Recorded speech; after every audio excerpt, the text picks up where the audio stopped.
अरे रानी फूट फूट के रोई पति मेरे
रानी बुरी तरीका से विलाप कर रही है महाराज को लेकर के। जिस समय आगे बढ़ी काशी नगरिया में पहुंची है, बाबी हर स्त्री जल का छिड़काव कर रही है लेकिन कोई प्रभाव नहीं हुआ।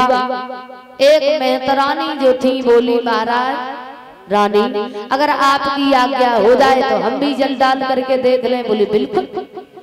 आज अपने पति के चरणों का ध्यान किया है, जैसे ही जल डाला तो महाराज मनुष्य बन गए। कहा कि कुछ मांग लो।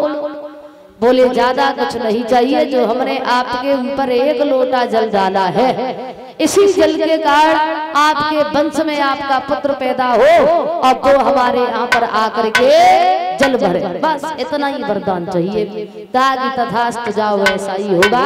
महाराज त्रिशंकु ने वरदान दे दिया। आज धरो धीरे धीरे समय व्यतीत हुआ। इनके घर में एक पुत्र हुआ जिसका नाम रखा हरिश्चंद्र। महाराज हरिश्चंद्र का विवाह हुआ है।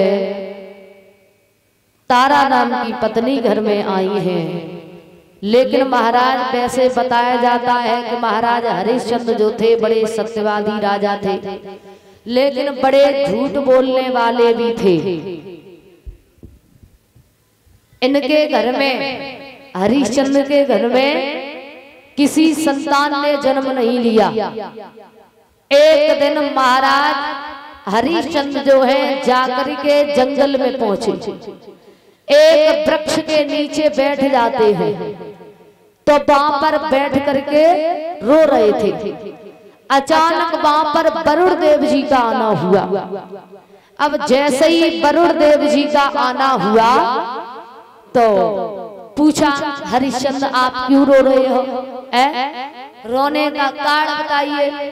क्योंकि जो खुद रोने वाला व्यक्ति जो है कभी दूसरे के आंसुओं को नहीं पहुंच सकता।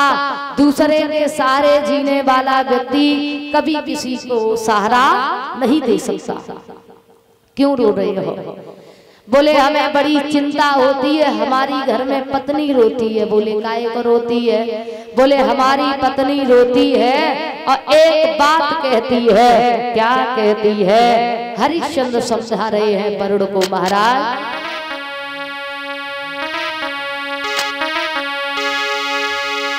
आरे रानी की इच्छा भरने पे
महाराज का है हमारी पत्नी रोती है और एक ही बात कहती है कि हमारे घर में कोई संतान नहीं है,